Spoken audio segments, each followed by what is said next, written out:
Good morning student.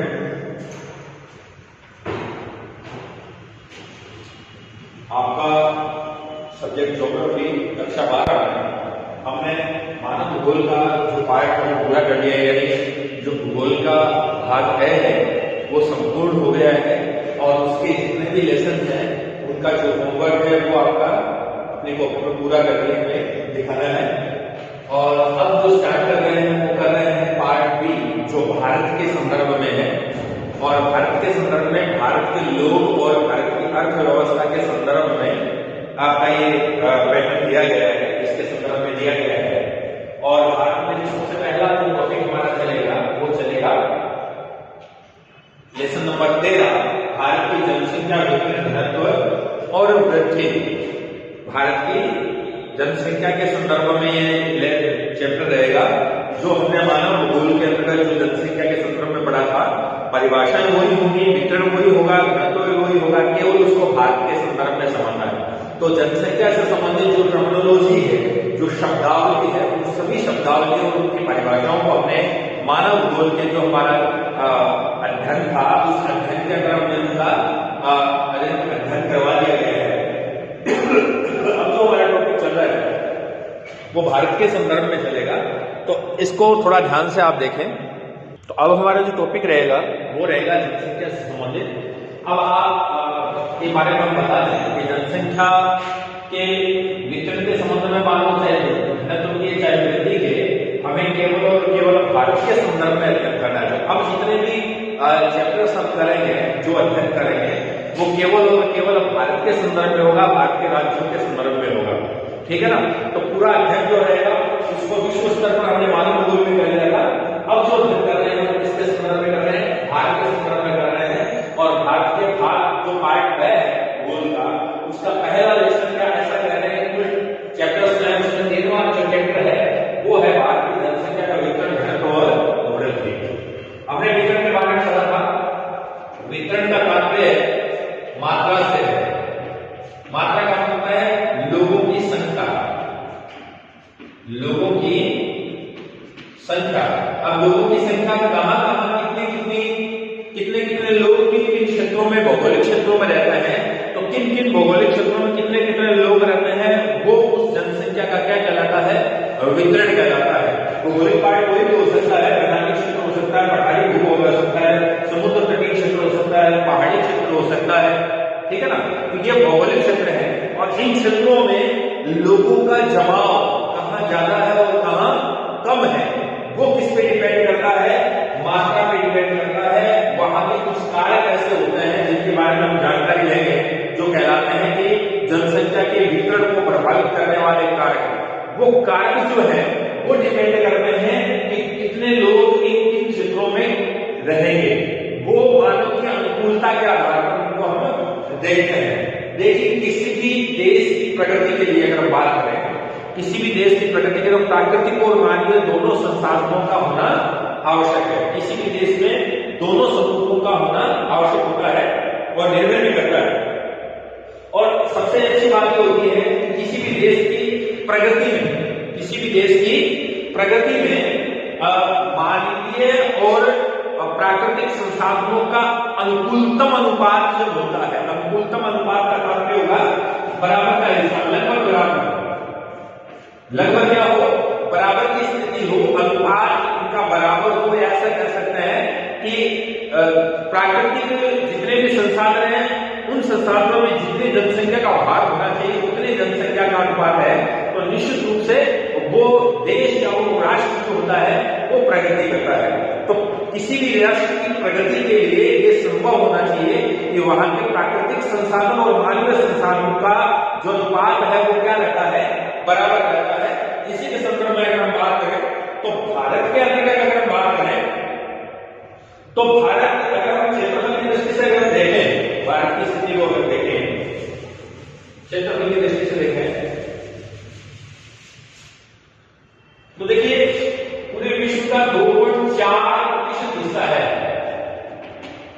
अगर क्षेत्रफल की दृष्टि से देखें तो पूरे संसार की जितनी भी हमारी धरातलीय स्वरूप है, जो स्थलीय भाग का स्वरूप आता है धरातल का, उस धरातल के कुल भूमि वाले क्षेत्र का 2.4 0.4% हिस्सा जो है वो भारत के क्षेत्र में आता है और यहाँ विश्व की लगभग 17.5% जनसंख्या निवास करती है। कितनी? 17.5% जनसंख्या जो है वो निवास करती है और 2011 की जनगणना थी, उस जनगणना के अंतर्गत लगभग 121.01 करोड़ लोग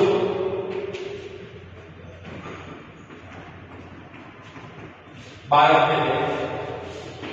यानी 2011 की जनगणना हो उसमें 121 करोड़ लोग भारत के अंदर थे और पूरे विश्व की ये जनसंख्या कितना प्रतिशत है? 17% की। और कुल भूमि लगभग हम इसको माने कि 18% जगह होगी, ठीक है ना, 18%। तो एक तरह से देखें तो इसका 9 गुना हिस्सा हो गया।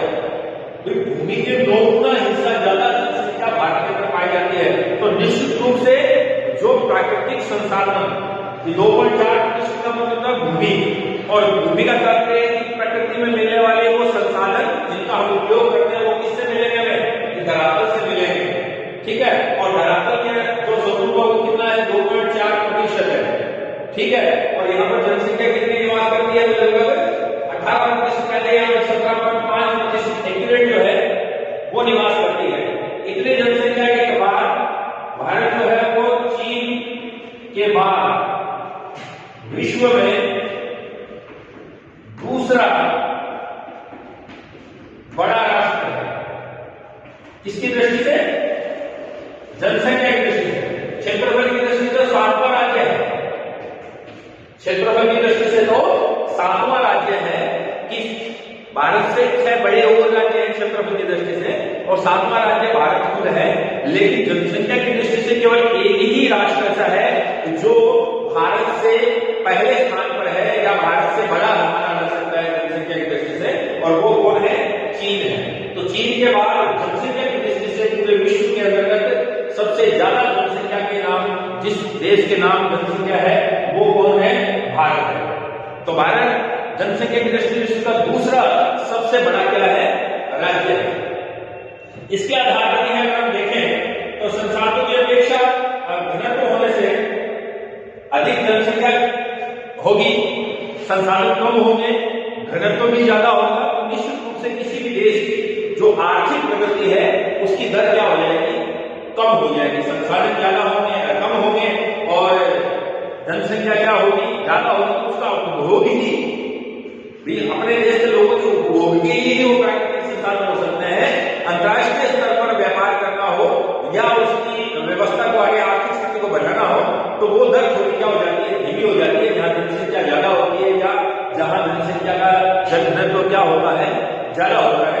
उसके संदर्भ में बात करें, अगर हम देश के विकासोन्मुखी व्यवस्था की तरफ देखें, देश की विकास की व्यवस्था की तरफ देखें, तो हम देखते हैं कि भारत का जो भूक्षेत्रीय व्यवस्था है, उस भूक्षेत्रीय व्यवस्था के अनुसार अगर हम देखें, ठीक है ना, तो क्षेत्रफल क्या है? इसका कम है और जनसंख्या क्या है? ज्यादा है। तो ये जो विकास के अंतर्गत जो अनुकूलतम सीमा होती है, अनुकूलतम सीमा हमने मानव भूगोल वाली जब पढ़ी थी, अध्ययन किया था, उसमें हमने 3 जनसंख्या के समूह बताए थे। एक अनुकूलतम जनसंख्या, एक जनसंख्या अभाव, एक जनसंख्या अतिरेक। तो ये जो स्थिति है वो जनसंख्या अतिरेक की स्थिति है। जनसंख्या अतिरेक की स्थिति का मतलब होता है जहां प्राकृतिक संसाधन कम होते हो और जनसंख्या क्या हो? ज्यादा हो। तो ऐसी स्थिति को जनसंख्या अतिरेक के नाम से जान सकते हैं। जहां संसाधन ज्यादा हो, जनसंख्या कम हो, उसे जनसंख्या अभाव की स्थिति मानते हैं। जहां जनसंख्या और संसाधन दोनों बराबर की मात्रा में होते हो, यानी जनसंख्या का भार जो है वो प्राकृतिक संसाधनों पर ज्यादा नहीं पड़ता है, सामान्य स्थिति रहती है, तो उसे अनुकूलतम जनसंख्या कहते हैं। लेकिन भारत के अंदर लगातार बढ़ती हुई जनसंख्या के कारण, क्योंकि प्राकृतिक संसाधन तो उतने ही हैं, लेकिन जनसंख्या में क्या हो रही है? वृद्धि हो रही है। चीन के बाद में दूसरा बड़ा राष्ट्र है और क्षेत्रफल की दृष्टि से 7वां बड़ा राज्य है, ठीक है ना। तो इस स्थिति को अगर हम ध्यान में रखें, ठीक है ना, तो विस्फोटक स्थिति पैदा कर चुकी है जनसंख्या की दृष्टि से। भारत जो है वो विस्फोटक स्थिति पैदा कर चुकी है। क्यों? क्योंकि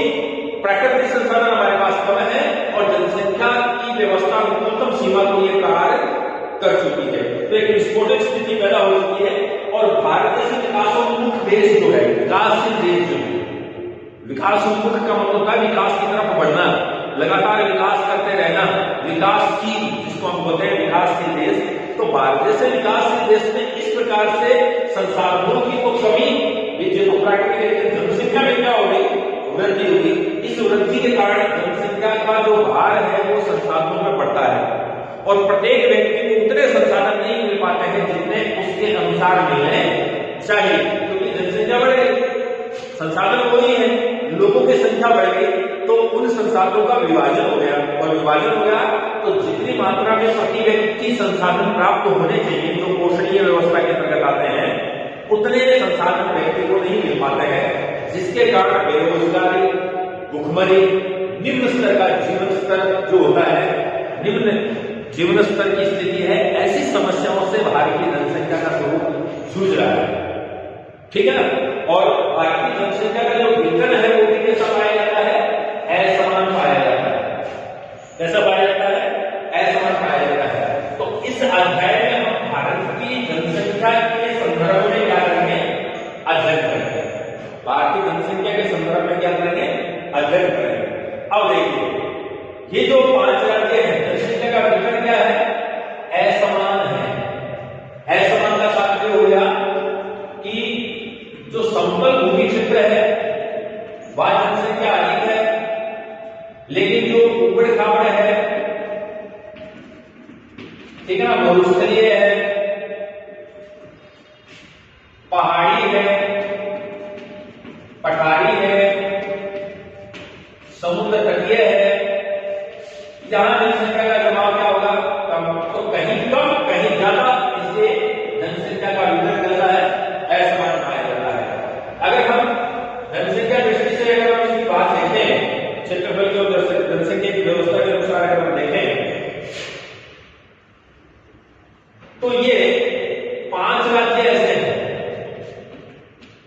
5 राज्य, ठीक है ना, 5 राज्य ऐसे हैं जो 30% क्षेत्रफल में फैले हुए भारत के। कितने,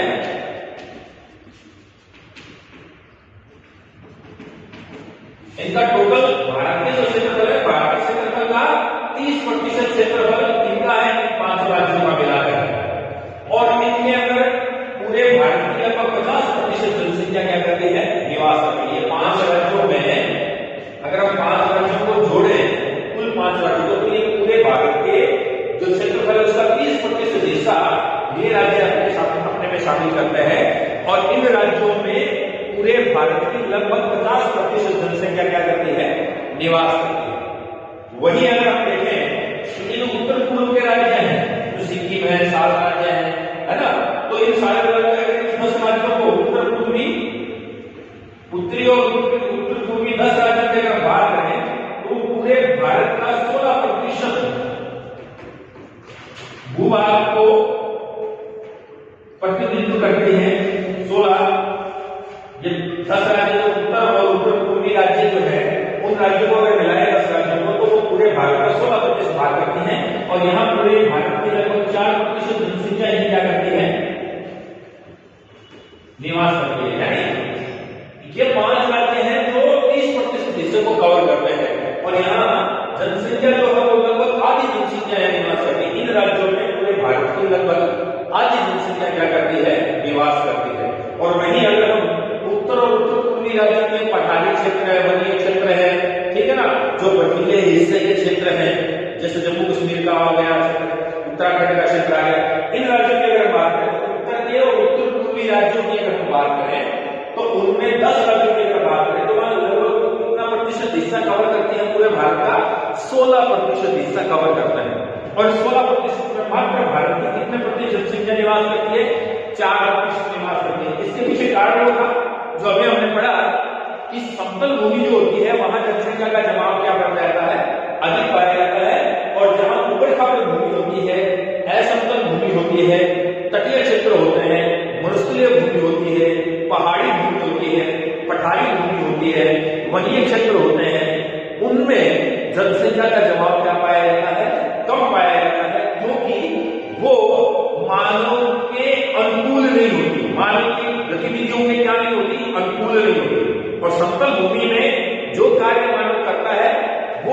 अनुकूल व्यवस्था होती है, इसलिए वो समतल भूमि वाले क्षेत्रों में अधिक निवास करता है। और समतल भूमि क्षेत्र कहाँ प्रस्तुत होते हैं?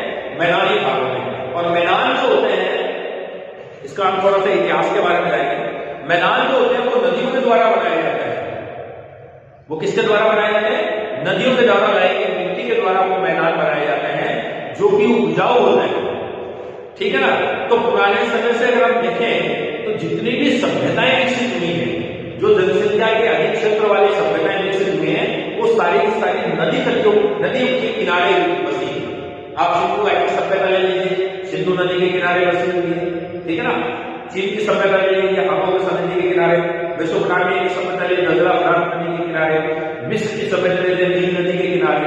तो नदियों के किनारे होने के पीछे दो कारण है। एक तो ये हो गया कि उनको, वैसे तो कई कारण है, आर्थिक पक्ष की बात करें तो कई कारण है, मुख्य रूप से दो कारण है इसके।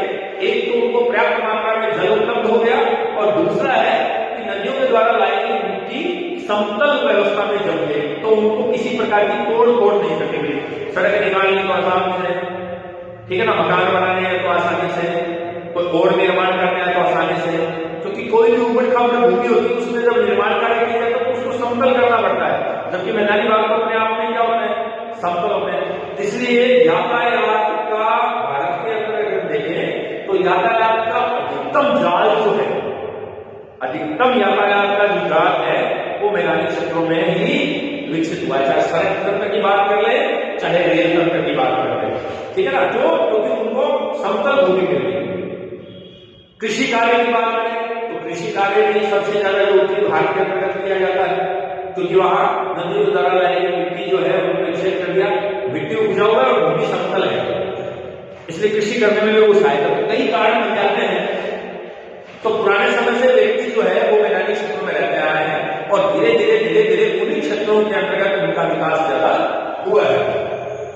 तो हम देख सकते हैं भारत की जनसंख्या के वितरण में असमानता पाई जाती है। कहीं जनसंख्या ज्यादा है तो कहीं जनसंख्या कम है।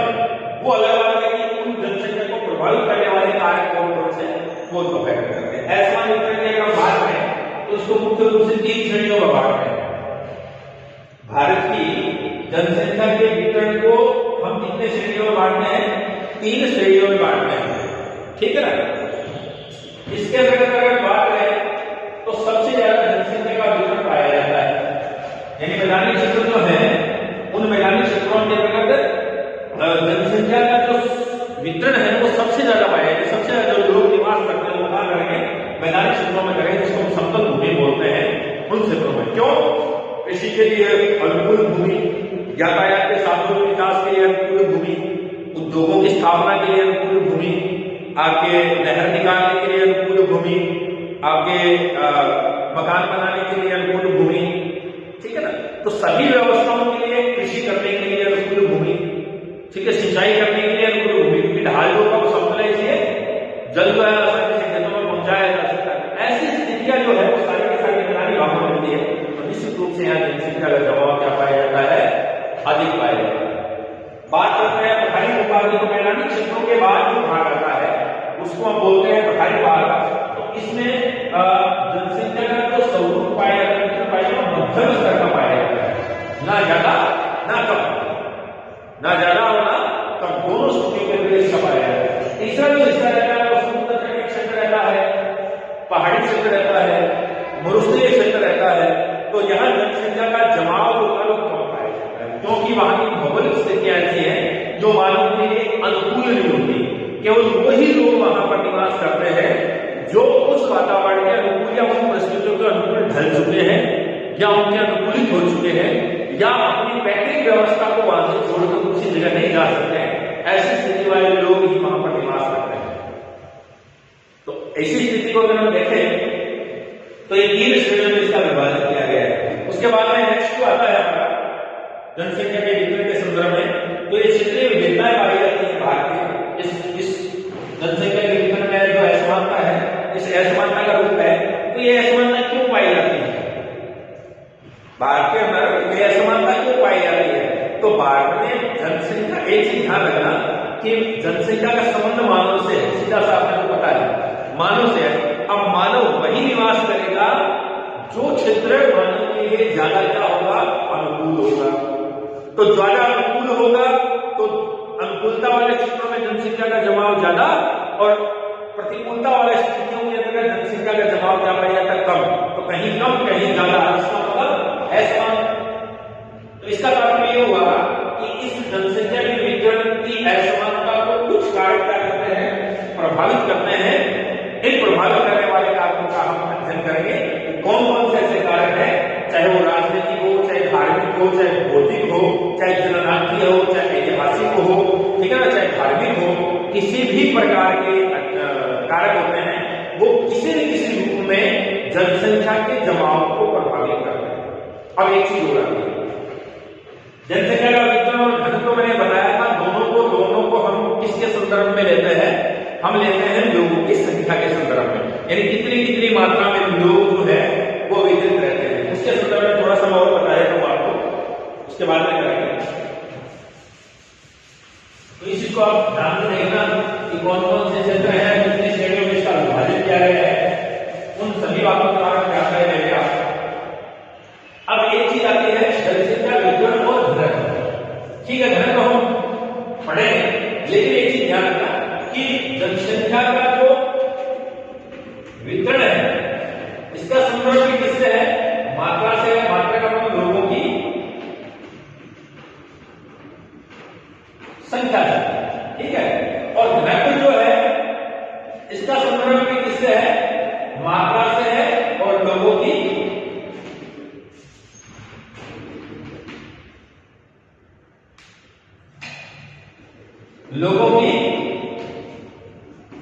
संख्या है। लेकिन इसमें क्या है कि कोई भी निश्चित भौगोलिक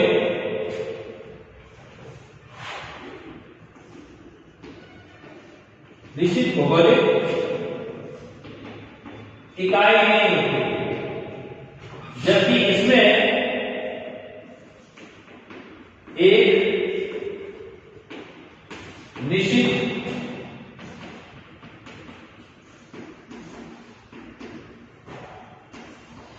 भौगोलिक इकाई होती है और उस इकाई को हम बोलते हैं प्रति वर्ग किलोमीटर। कितना बोलते हैं, प्रति वर्ग किलोमीटर। दोनों ही चीजें हैं, दोनों का एक समान स्थिति आती है, दोनों में हम बोलते हैं जनसंख्या का वितरण का मतलब यह है कि कितनी मात्रा में लोग विकसित हैं, घनत्व का भी तात्पर्य है कि कितनी मात्रा में लोग विकसित हैं। लेकिन इसमें कोई निश्चित इकाई नहीं है। हम ऐसा कर सकते हैं कि मैदानी क्षेत्रों में लगभग भारत की 50% जनसंख्या क्या कितनी निवास करती है, तो 50% का मतलब वो 45% की लगभग ले लिया, 47 भी हो सकती है, 48.8 हो सकती है, 10 हो सकती है। लगभग मानते हैं कि जो हमने 5 राज्य बताए, उन 5 राज्यों के क्षेत्रफल में लगभग इतनी जनसंख्या निवास करती है। तो हम कह सकते हैं कि जो मैदानी क्षेत्र है वहां जनसंख्या का वितरण ज्यादा है, पहाड़ी क्षेत्र है वहां जनसंख्या का वितरण क्या है, कम है। तो वितरण के लिए कोई निश्चित भौगोलिक इकाई नहीं होती, क्षेत्र होता है, ठीक है ना।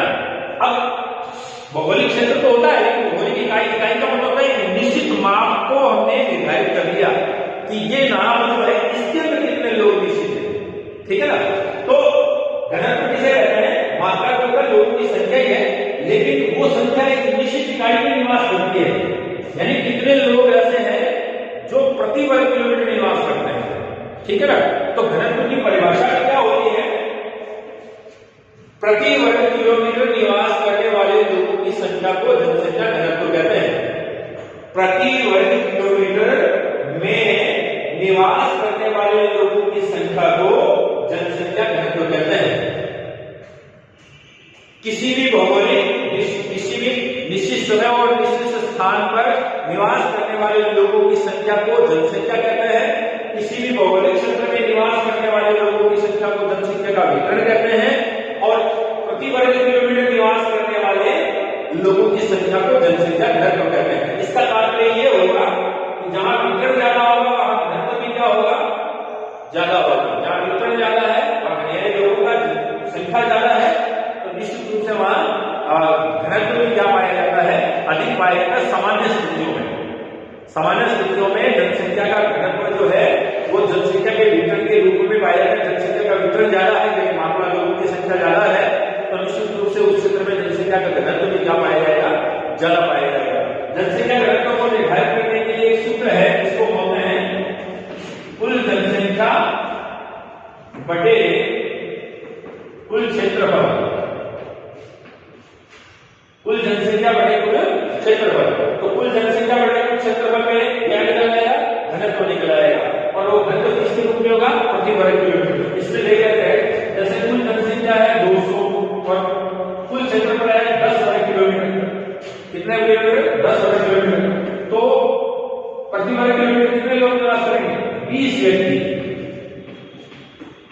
ये ऐसे प्रश्न आया हुआ है माध्यमिक शिक्षा बोर्ड राजस्थान एसडीएम में, इस प्रकार का प्रश्न आया हुआ है कि सीधा घनत्व की परिभाषा नहीं पूछी, बल्कि सवाल ये देगा कि एक निश्चित क्षेत्र ए की जनसंख्या, मानो उसका आंकड़ा मैं इसमें दिया था लेकिन आंकड़ा इसमें करना है कि जनसंख्या 200 है और उस क्षेत्र का, उस भाग का क्षेत्रफल है 10 वर्ग किलोमीटर, तो उस क्षेत्र का जनसंख्या घनत्व कितना होगा। तो जनसंख्या घनत्व निकालने के बाद सूत्र है, तो हम क्या करेंगे, जो दी गई ए की जनसंख्या कितनी है, 200 है, फिर हमारे क्षेत्रफल कितना है, 10 है, तो सूत्र क्या लगेगा, कुल जनसंख्या बटे कुल क्षेत्रफल। तो जनसंख्या में हमने भाग लगा दिया और जो सूत्र आया उसके आगे लिख दिया 20 व्यक्ति प्रति वर्ग किलोमीटर। तो दो चीजें हैं, आपसे घनत्व पूछ ले, परिभाषा पूछ ले, तो वो देख रहे हैं परिभाषा क्या है। देखो किसी निश्चित भौगोलिक इकाई होती है, इसी निश्चित भौगोलिक इकाई क्या है, प्रति वर्ग किलोमीटर। आपसे पूछ रहे हैं घनत्व की इकाई क्या है, तो प्रति वर्ग किलोमीटर। ठीक है, वर्ग किलोमीटर का मतलब हो गया 1 किलोमीटर इधर, 1 किलोमीटर इधर, 1 किलोमीटर इधर। इस भूभाग में कितने लोग निवास करते हैं, ये क्या कहलाता है, जनसंख्या घनत्व कहलाता है प्रति वर्ग किलोमीटर। चारों तरफ से 1 किलोमीटर के बाद में जो क्षेत्र बनता है, इसमें कितने लोग निवास करते हैं, उसको जनसंख्या घनत्व कहते हैं। अब इसमें घनत्व का रूप क्या है, देखो हमने जब जनसंख्या बढ़ी तो उसमें क्या देखा कि एक निश्चित स्थान एवं निश्चित समय में निवास करने वाले लोगों की संख्या को क्या कहते हैं, जनसंख्या कहते हैं। ठीक है, एक निश्चित समय होता है और एक निश्चित क्या होता है, स्थान होता है। क्या होता है, निश्चित स्थान होता है, और निश्चित रूप से लोगों की संख्या है वो कहीं ना कहीं क्या करेगी, निवास करेगी। ठीक है, कितनी मात्रा में करेगी, वो उसके स्वरूप में रहते हैं। तो इसमें क्या घनत्व क्या कहते हैं, इकाई क्या है, यहीं से स्टार्ट हो जाता है। प्रति वर्ग किलोमीटर में निवास करने वाले लोगों की संख्या को क्या कहते हैं, जनसंख्या घनत्व कहते हैं। समझे, प्रति वर्ग किलोमीटर में निवास करने वाले लोगों की संख्या को जनसंख्या घनत्व के नाम से जाना जाता है। ये सूत्र है, सूत्र पूछे, परिभाषा पूछे तो होगी, और ऐसा पूछ ले कि कोई एक स्थान है ए जहां की कुल जनसंख्या है 200 वर्ग किलोमीटर, क्षेत्रफल जो है वो 10 वर्ग किलोमीटर, तो प्रति घनत्व क्या होगा, तो घनत्व क्या होगा, ये तो घनत्व 20 व्यक्ति प्रति वर्ग किलोमीटर होंगे। आपका आंसर सही हो गया, दोनों क्वेश्चन सही हो गया। और परिभाषा आगे तो बता दो कि प्रति वर्ग किलोमीटर में निवास करने वाले लोगों की संख्या को क्या कहते हैं, जनसंख्या कहते हैं। और वितरण जहां ज्यादा होगा वही घनत्व होगा। तो सीधी सी बात है कि जनसंख्या ज्यादा जहां होगी, जनसंख्या जहां ज्यादा होगी वहां घनत्व भी ज्यादा होगा। जनसंख्या का वितरण जहां ज्यादा होगा तो घनत्व भी ज्यादा होगा, और मानव वही रहेगा जो परिस्थितियां उसके क्या होंगी, अनुकूल होंगी। तो एक चीज ध्यान रखना, चाहे वितरण हो और चाहे घनत्व हो, वितरण ज्यादा है तो घनत्व भी ज्यादा है, तो दोनों चीजें अगर है तो दोनों को प्रभावित करने वाले कारक एक ही है।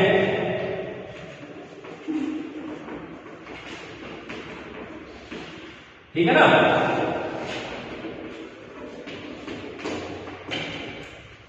जनसंख्या के वितरण प्रश्न में क्या जाता है, जनसंख्या के वितरण एवं प्रभावित करने वाले कारकों का विस्तार से वर्णन कीजिए। ठीक है ना। तो प्रभावित करने वाले कारक जो है जनसंख्या के, वो वितरण के भी वही है और घनत्व, क्योंकि जहां ज्यादा जनसंख्या होगी इसी तरह घनत्व भी क्या होगा, ज्यादा होगा। अब ज्यादा घनत्व क्यों हुआ, क्योंकि लोग ज्यादा है। लोग ज्यादा क्यों आए, क्योंकि कोई कारक उसको प्रभावित कर रहा है इसलिए है। लोग कम है तो जनसंख्या का घनत्व भी क्या है, कम है। अब क्यों कम है, क्योंकि कोई कारक उसको ऐसा प्रभावित करता है कि वो उस क्षेत्र में ना रहकर दूसरे क्षेत्र में निवास कर रहा है। तो सीधी सी बात ये होगी कि जनसंख्या का वितरण और घनत्व जो है वो दोनों के स्वरूप में अगर हम अध्ययन करते हैं तो कहां जनसंख्या का घनत्व ज्यादा पाया जाता है, कहां वितरण ज्यादा पाया जाता है, कहां जनसंख्या का घनत्व कम पाया जाता है, कहां ज्यादा पाया जाता है। तो कम और ज्यादा की स्थिति को जो कारक प्रभावित करते हैं उनको बोलते हैं प्रभावित करने वाले कारक। और इन कारकों के अंतर्गत राजनीतिक कारक आ सकते हैं, धार्मिक कारक आते हैं, भौतिक कारक आते हैं, सांस्कृतिक कारक आते हैं, सामाजिक कारक आते हैं, ऐतिहासिक कारक आते हैं, धार्मिक कारक आते हैं। ठीक है ना। तो ये सभी प्रकार के कारक जो है उनका अध्ययन हम करेंगे। ये बड़े प्रश्न में आता है, आपसे पूछते हैं सीधा सीधा कि जनसंख्या के वितरण एवं घनत्व को प्रभावित करने वाले 3-4 कारणों के बारे में बताइए, वर्णन कीजिए, या इनको प्रभावित करने वाले प्रमुख कारकों का वर्णन कीजिए। तो बड़ा विवरणात्मक प्रश्न आता है, उसमें इसके बारे में जानकारी प्राप्त करते हैं। तो आज हमने जनसंख्या, भारतीय संदर्भ में जनसंख्या का वितरण क्या था, किस तरीके से असमान वितरण पाया जाता है, उसी प्रकार जनघनत्व भी वितरण, जो जनघनत्व है उसमें भी असमानताएं रहेंगी।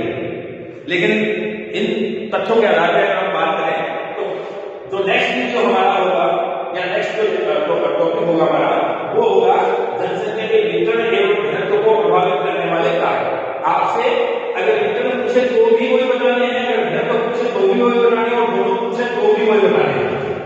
यानी वो दोनों ही वही कारक है। कई बार क्या पूछ लेते हैं, घनत्व के लिए पूछ लेते हैं अलग से, वितरण के लिए अलग से पूछ लेते हैं, तो फिर हम दिमाग में करते हैं घनत्व के लिए तो वो था याद नहीं ये वाली कई बार। लेकिन आपको तो यही चीज ध्यान रखनी है, इनके प्रभावित करने वाले कारक समान ही है। जो कारक इसको प्रभावित करेगा वो इसको भी करेगा, क्योंकि जहां जनसंख्या ज्यादा होगी वहां घनत्व भी ज्यादा होगा, जहां जनसंख्या कम होगी वहां घनत्व भी क्या होगा, कम होगा। तो नेक्स्ट वीडियो में हम देखेंगे जनसंख्या के वितरण और घनत्व को प्रभावित करने वाले कारक। ठीक है, आज के लिए थैंक यू। और जो हमारा मानव मॉड्यूल का जो टॉपिक है वो पूरा हो चुका है, उसका कंप्लीट होमवर्क करके आप स्कूल में एज सून एज जल्दी से जल्दी आप उसको चेक करवाएं। Thank you.